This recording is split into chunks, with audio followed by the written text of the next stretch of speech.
आज का विषय है मैक्स वेबर का ब्यूरोक्रेसी मीन्स नौकरशाही का सिद्धांत। Reference to Weber bureaucracy. विषय आपको वीडियो अच्छा लगता है तो आप उसे लाइक कीजिए, शेयर कीजिए, कमेंट्स कीजिए और सब्सक्राइब जरूर करिएगा। और मैं नोट्स डाल दूंगी जिसके गूगल ड्राइव में आपको लिंक मिल जाएगा तो आप उसे प्राप्त कर सकते हैं। स्टार्ट। पहला हम देखते हैं अर्थ और परिभाषा। तो ब्यूरोक्रेसी शब्द का प्रयोग सबसे पहले फ्रांस के अर्थशास्त्री विल्सन डी गार्ने ने किया था, जिसका अर्थ होता है डेस्क या टेबल, जिसे ऑफिस वर्क का प्रतीक माना जाता है। साधारणतया ब्यूरोक्रेटिक का अर्थ संरचना से लिया जाता है और ब्यूरोक्रेट का अर्थ पोजीशन विद दोज स्ट्रक्चर। तो इस तरह हम कह सकते हैं कि ब्यूरोक्रेसी का अर्थ उन अधिकारियों से लिया जाता है जो कार्यालय में बैठकर कानून के द्वारा शासन चलाते हैं।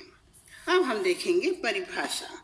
तो वेबर ने ब्यूरोक्रेसी की परिभाषा देते हुए लिखा है कि अधिकारी तंत्र इस तरह का संरचनात्मक संगठन है जिसका उद्देश्य बड़े पैमाने पर प्रशासनिक कार्य को चलाने के लिए बहुत से व्यक्तियों के कार्य को तार्किक रूप से समन्वित करना होता है। जब बहुत बड़े पैमाने पर शासन चलाया जाता है तब उसको संस्तरण में बांटकर एक व्यवस्था के रूप में उसको अंतिम रूप दिया जाता है। According weber, bureaucracy constitute the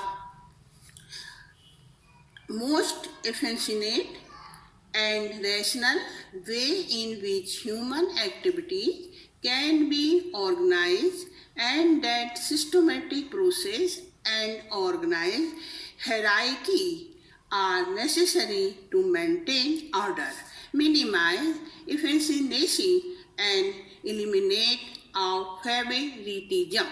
तो इस तरह हम देखते हैं कि नौकरशाही की जो परिभाषा दी गई है उसमें माना गया है कि नौकरशाही ने निम्न तत्व पाए जाते हैं। पहला यथार्थता, दूसरा स्थिरता, तीसरा अनुशासन, चौथा विश्वसनीयता और पांचवा दृढ़ता। ये जो 5 तत्व हैं यही वे तत्व हैं जो नौकरशाही को एक विशेष दर्जा प्रदान करते हैं।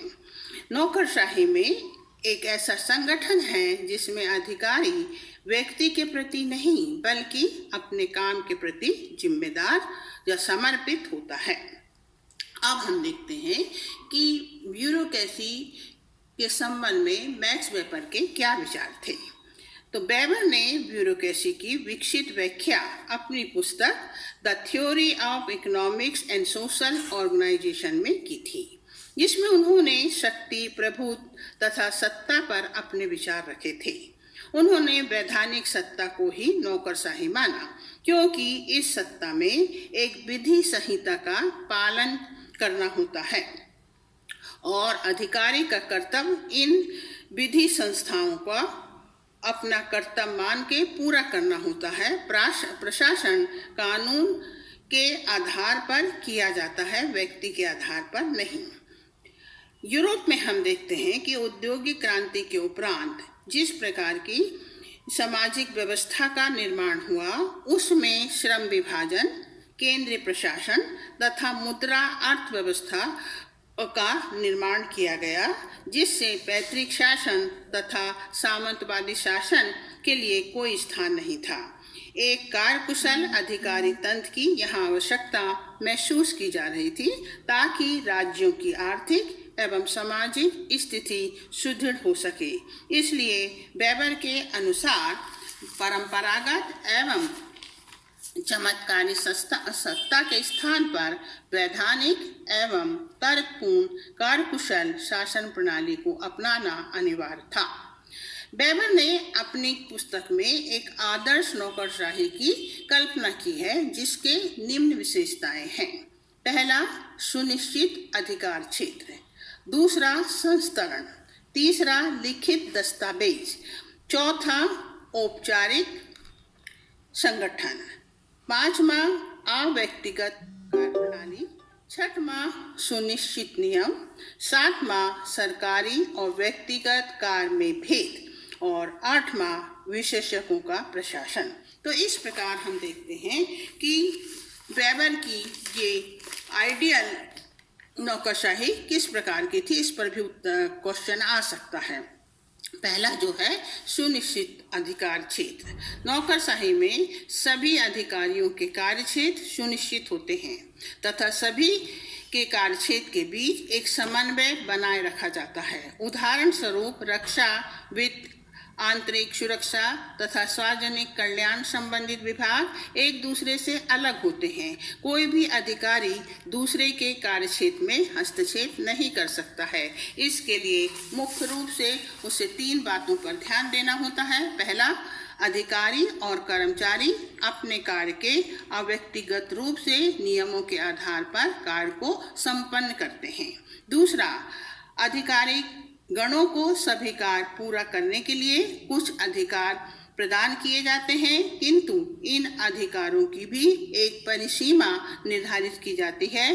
कोई भी अधिकारी मनमाने तरीके से अधिकार का उपयोग नहीं कर सकता है। तीसरा, किसी कार्य को पूरा करने के लिए अधिकारी पूर्व निर्धारित कानून का प्रयोग कर जनता को कार्य करने के लिए बाध्य कर सकता है। अब दूसरी जो विशेषता उसने बताई है वो संस्तरण, सुनिश्चित संस्तरण प्रणाली यहाँ पाई जाती है। प्रत्येक पद उच्च और निम्न की ओर जाते हैं। प्रत्येक पद से संबंधित अधिकार एवं कर्तव्य अलग अलग होते हैं। प्रत्येक अधीनस्थ अधिकारी अपने उच्च अधिकारी के प्रति उत्तरदायित्व होता है तथा उसी के निर्देश और नियंत्रण में कार्य करता है। तीसरा, लिखित दस्तावेज। नौकरशाही प्रशासन का प्रमुख कार्य होता है कि प्रत्येक कार्य लिखित दस्तावेज के आधार पर किए जाते हैं। वेबर के अनुसार नियम, निर्देशन और निर्णय लिखित एवं स्पष्ट भाषा में होना चाहिए। ऐसे शब्दों का प्रयोग नहीं किया जाना चाहिए जिसके कि 2 अर्थ निकलें। कार्यालय में इन दस्तावेजों को फाइलों के रूप में रखा जाता है। चौथा, औपचारिक संगठन, फॉर्मल ऑर्गेनाइजेशन। नौकरशाही विशुद्ध रूप से एक औपचारिक संगठन है। इसमें व्यक्तिगत संबंधों का कोई स्थान नहीं होता है। आधुनिक नौकरशाही में व्यक्ति को मिलने वाली नियुक्ति, पदोन्नति, क्रमोन्नति और कार्यों का वितरण उसकी योग्यता एवं क्षमता के आधार पर किया जाता है। नेक्स्ट, अव्यक्तिगत कार्य प्रणाली, इन पर्सनल प्रोसीजर वर्क। नौकरशाही में अधिकारी को उसके पद से पहचाना जाता है, व्यक्ति के रूप में नहीं जाना जाता है। प्रत्येक अधिकारी का कर्तव्य होता है कि वह अपने से उच्च अधिकारी के निर्देशों का पालन करे। अधिकारी को जो अधिकार मिले होते हैं वे दूसरे व्यक्ति को उत्तराधिकार के रूप में नहीं दे सकता है। जैसे कोई अधिकारी कहीं बाहर जा रहा है तो वो अपने किसी व्यक्ति को अपने अधिकार ट्रांसफर नहीं कर सकता है। अच्छे कार्य करने की प्रेरणा देने के लिए पेंशन प्रदान की जाती है। पद में बिना किसी कारण के उसे हटाया नहीं जा सकता है। एक अच्छे वेतन की व्यवस्था उसके पद के अनुसार की जाती है। अधिकार व्यक्तिगत संपत्ति की तरह नहीं होते हैं। नेक्स्ट, सुनिश्चित नियम। नौकरशाही में प्रत्येक कार्य नियमानुसार नियमित रूप से किए जाते हैं। इस प्रकार के संगठन के सभी सदस्य लोग संगठन के कार्यों से संतुष्ट हो रहते हैं और जो कार्य नियमानुसार उनमें हम देखते हैं कि विषयकता मीन्स पक्षपात रहित होते हैं। वेबर के अनुसार नौकरशाही एक तंत्र की तरह काम करता है। यहाँ किसी भी प्रकार के पूर्वग्रह विचारों से व्यक्ति प्रभावित नहीं होता है। नेक्स्ट, सरकारी और व्यक्तिगत कार्य में भेद।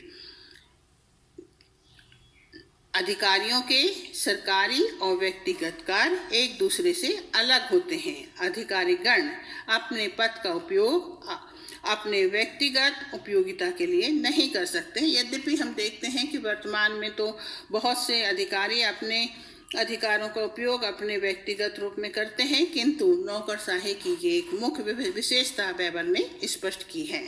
नेक्स्ट, नौकरशाही विशेषज्ञों का प्रशासन होता है। नौकरशाही तंत्र में प्रत्येक पद के लिए योग्यताएं निर्धारित रहती हैं। इसमें उन्हीं व्यक्तियों का चयन किया जाता है जो पद हेतु निर्धारित योग्यताएं व दक्षता रखते हैं।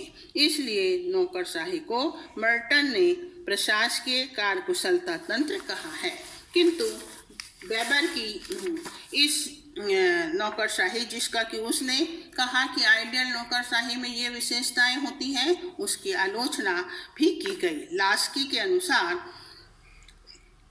वह लिखता है कि यह व्यवस्था जिसमें पूर्ण रूप से नियंत्रण अधिकारियों के हाथों में होता है और वे इतने स्वेच्छाचारी होते हैं कि उन्हें नागरिकों की निंदा करते समय भी शंका या हिचकिचाहट नहीं होती है।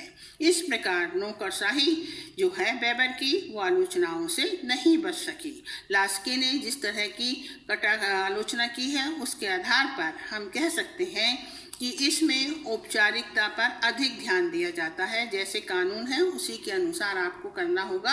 आप परिस्थिति और समय के अनुसार उसमें परिवर्तन नहीं कर सकते हैं।